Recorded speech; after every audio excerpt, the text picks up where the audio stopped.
Hello and welcome to News Now on TV360. I am Thelma Okoro. Boko Haram fighters attacked Nigerian soldiers early on Monday near the border with Niger in Borno State, northeast Nigeria.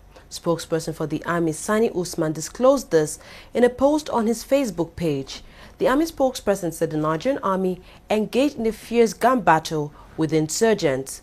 Over the past few months, Nigerian troops have succeeded in pushing out the terror group from most of its bases across the restive northeast region.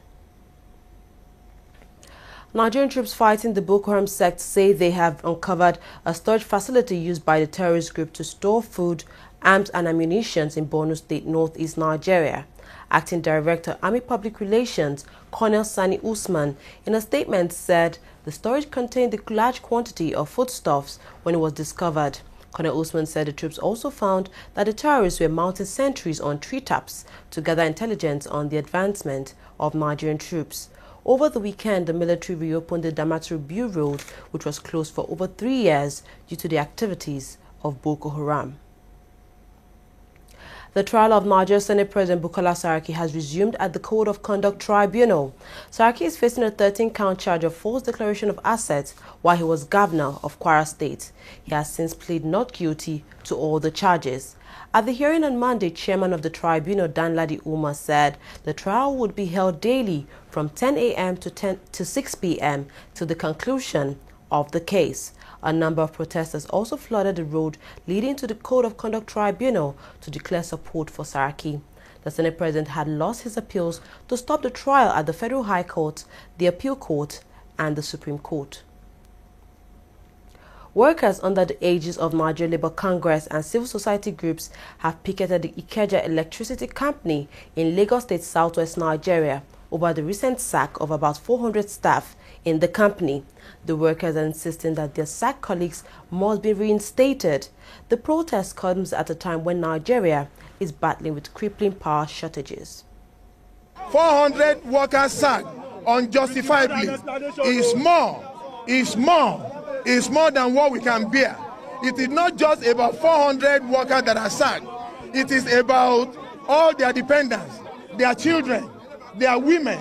They are all dependents that they are responsible to, from whom they draw their livelihood. And that is why we are here. We have given them an ultimatum of 10 o'clock, which has expired. But we are still being lenient. We are still being magnanimous. We are asking the leadership of the police to join us, to bring the management of Ikeja Electric out and talk to us, as well as bring all the workers out. If they don't do this, the crowd will be growing by the day. The presence of the civil society, the presence of Nigerian workers will be increasing by the day. That I know for sure. The people you are seeing here today are all from labor affiliates, all from all the labor unions, civil society coalition group, students and communities are the people that are driving this struggle. We are prepared to continue on to be here on this picketing line until there is a recall of all those 400 workers, or there is a genuine intention to engage NEPA Union in dialogue, in constructive dialogue that will resolve the issue around the negotiating table. The 400 workers is not the issue. And for your information, it's not 400 workers. Labour keeps saying 400 workers. It was 229 workers that were separated for this business for performance issues, not 400. So for 400 are stuck. I don't know where they got 400 for. 400 people never left this business. 229 left, 603 were employed. The worsening power outage being experienced in Nigeria may not be completely stable until May next month. This was revealed by the Office of Nigeria's Vice President Yemi Osinbajo. According to him, this was because the Forcados export plant damaged by militants suspected to be supportive to the fugitive ex-Niger Delta militant government Ekpemopolo has not been fixed.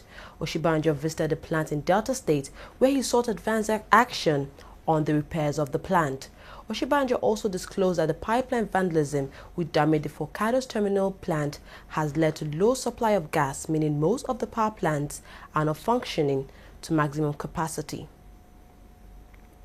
A group that claimed responsibility for the major attack on the Forcados export plant in Niger's Delta region says it will carry out more attacks. This comes just days after President Muhammadu Buhari vowed to crack down on vandals and saboteurs. The group known as the Niger Delta Avengers said it carried out the attack on a Shell underwater pipeline in February, which interrupted oil flows and forced the company to shut down for many weeks. Before the attack, the Forcados export terminal plant produced around 250,000 barrels per day. Pipeline attacks and violence have risen in Niger's oil-rich region since authorities issued an arrest warrant in January for Tompolo, a former militant leader, on corruption charges. International oil company Shell says theft of crude oil from the pipeline network of its Nigerian subsidiary fell to 25,000 barrels per day in 2015. This is roughly 32% less than the previous month. Shell, in its annual report, said the number of sabotage-related spills also declined to 93 in 2015 compared with 139 the previous year. It attributed the decrease to divestment in the Niger Delta region and increased surveillance and security by the Nigerian government. Nigeria's finance minister says the country has not turned to the International Monetary Fund (IMF) for financial assistance because the country is not sick.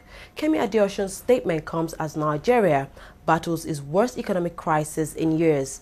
Africa's top oil exporter has been hit hard by the fall in crude oil prices, as oil accounts for around 70% of its income. Speaking in Washington, where she attended spring meetings of the IMF and World Bank, Adeosun said, quote, "Nigeria is not sick, and even if we were, we have our own local remedy," end of quote. Just last month, the IMF said it had again cut its growth forecast for Nigeria, predicting that gross domestic product growth would slow to 2.3% in 2016. The United States has agreed to repatriate to Nigeria about $480 million stolen by the late head of state General Sani Abacha and his family. The planned repatriation is the outcome of a meeting between the Attorney General of the Federation, Abubakar Malami, and acting chairman of the Economic and Financial Crimes Commission, EFCC, Ibrahim Mago. In 2014, the United States took control of more than $480 million that the former Nigerian dictator and his associates had siphoned away into banks around the world. Sources say this is the largest loot ever traced to the former Nigerian public officer in the United States.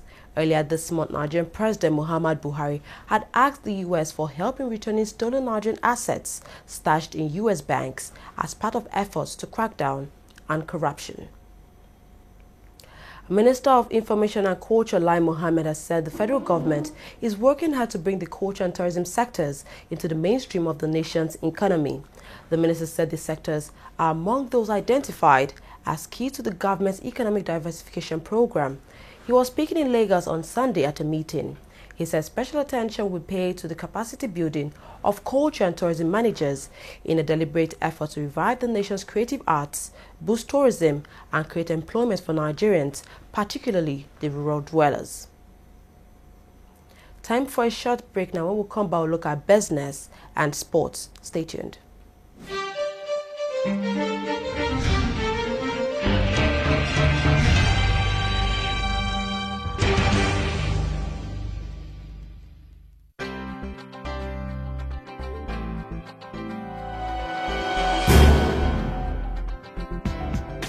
Hello, you're welcome. You're watching the Funny White Man Show, which is the biggest, the brightest, and the most entertaining show in Africa. Funny white man, for this way you talk, it's too much. Give me 5,000 man that you. It's too much.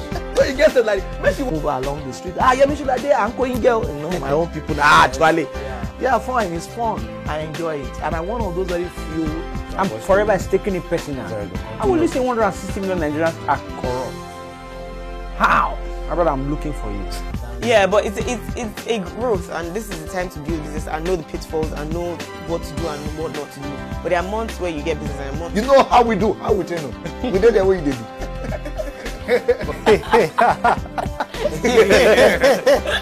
Hello, you're welcome. You're watching Trending Matters on the Funny White Man Show.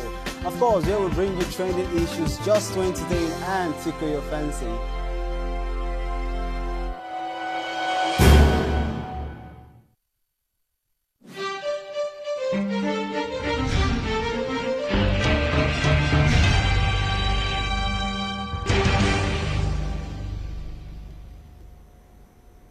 Welcome back. You're watching TV360 News Now. Oil prices tumbled on Monday after a meeting by major exporters in Qatar collapsed without an agreement to freeze output. The meeting also left the credibility of the OPEC producer cartel in pieces and the world awash with unwanted fuel. Tensions between Saudi Arabia and Iran were blamed for the failure, which revived industry fears that major government-controlled producers will increase their battle for market share by offering even steeper discounts.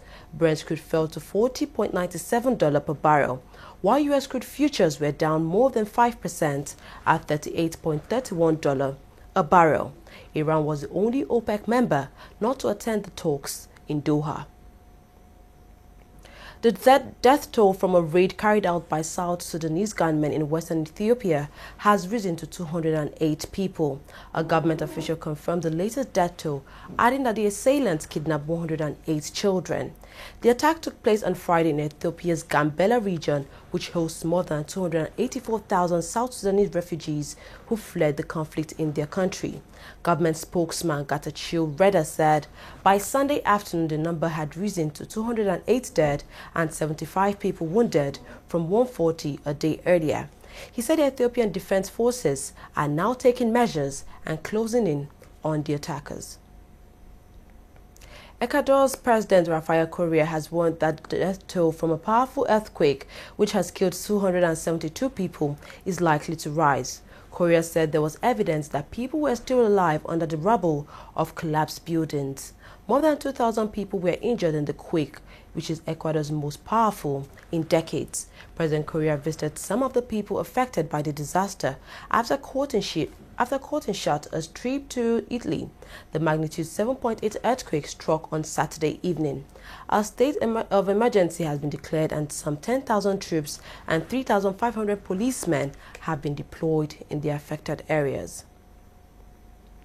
The coach of Nigeria's Dream Team 6, Samson Siasia, says he's ready for this summer's Olympic football tournament, though he admits he's expecting a tough ride from his Group B opponents.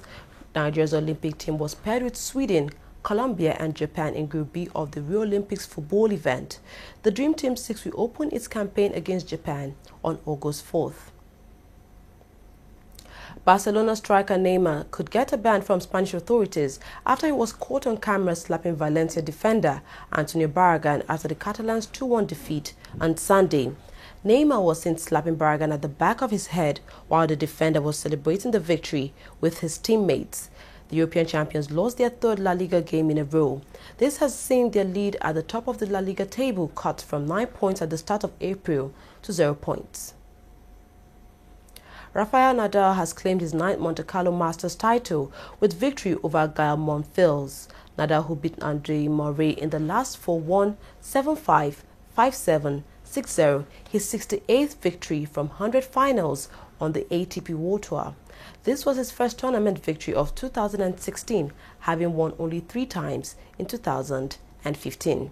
It means he has claimed clay court titles in each of the past 13 years.